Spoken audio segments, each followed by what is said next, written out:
அந்த ஊரில் கடுமையாக மழை பெஞ்சிட்டு இருந்துச்சு. கடுமையானா எந்த அளவுக்குனா, யாரும் வீட்டை விட்டு வெளியே போக முடியாத அளவுக்கு. அப்போ தான் அந்த ஊரில் இருந்த ஒரு குட்டி குடிசை வீட்டில் இருந்த 2 பசங்க, ஐயா ஜாலி, நாளைக்கு ஸ்கூலு லீவு அப்படின்னு சொன்னாங்க. மறுபக்கம் வீட்டில் இருக்க பெண்கள் எல்லாம் இருக்கிற மளிகை சாமானை வச்சு சமைச்சு வீட்டில் இருக்க ஆண்களுக்கு கொடுத்து அவங்களும் சாப்பிட்டாங்க. இப்படியே நாட்களும் போச்சு. பாட்டி பாட்டி, எங்களுக்கு ரொம்ப பசிக்குது பாட்டி அப்படின்னு சொன்னதும் பாட்டி இருந்த ஒரு சப்பாத்தி எடுத்து 2ஆக பிரித்து, இந்தாங்கம்மா 2 பேரும் இதை பாதி பாதியாக சாப்பிடுங்க அப்படின்னு சொன்னாங்க.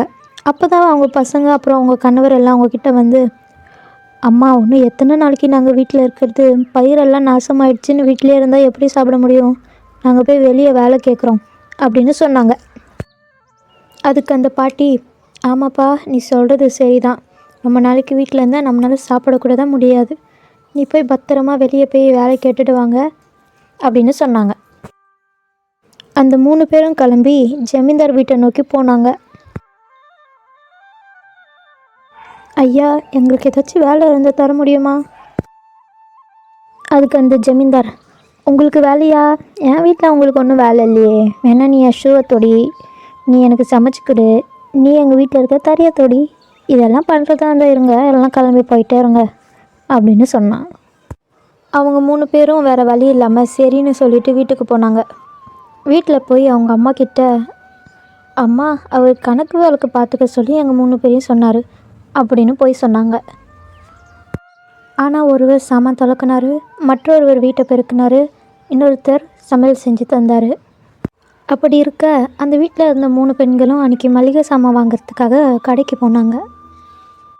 அப்போது அங்கே இருந்த ஜமீன்தாருடைய பொண்டாட்டி அவங்க 3 பேரையும் பார்த்துட்டு, உங்கள் 2 பேருக்கும் தெரியுமா, எங்கள் வீட்டில் இருக்க வீட்டு வேலை பார்க்குறது எல்லாம் அந்த 3 பேரோட புருஷன்தான், அவனுங்க என்னென்னா அங்கே எங்கள் வீட்டு பாத்ரூமை கழுவுறானுங்க, இதுங்கிற 3 என்ன ஊரை சுற்றிக்கிட்டு இருக்குது அப்படின்னு ஜாடமாடியாக பேசினான்.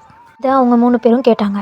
அட நீங்கள் 2 பேரும் அதை கேட்டிங்களா, நம்ம வீட்டில் இருக்க ஆண்கள் எல்லாம் அவங்க வீட்டில் வீட்டு வேலை தான் செய்கிறாங்களாம், இனி நம்ம அதை விடக்கூடாது, நம்ம இனி ஊருக்க போட்டவாச்சு பொழைச்சிக்கலாம் அப்படின்னு சொன்னான். சொன்ன மாதிரியே அவங்களும் ஊறுக்காய் போட தொடங்கினாங்க. மாமியார் ஊறுக்காய் போட மருமகள் 2 பேரும் ஊருக்குள்ளே போய் ஊறுக்காவை விற்றுட்டு வந்தாங்க. ஊறுக்காய் விற்ற அவங்க, இந்தாங்க அத்தை இன்றைக்கி ஊறுக்காய் விற்ற காசு எது அப்படின்னு கொடுத்தாங்க. அப்படியே நாட்களும் போச்சு. அந்த 3 ஆண்களும் போய் அந்த ஜமீன்தார்கிட்ட, ஐயா நாங்கள் இனி இங்கே வேலை செய்ய வரல அப்படின்னு சொன்னாங்க. அப்படி இருக்க அந்த வீட்டில் இருக்க 3 பெண்களும் சேர்ந்து இப்போ ஊறுக்காய் போட ஆரம்பித்தாங்க. ஆண்கள் 3 பேரும் ஊறுக்காவை எடுத்துக்கிட்டு ஊருக்குள்ளே போய் விற்றுட்டு வந்தாங்க.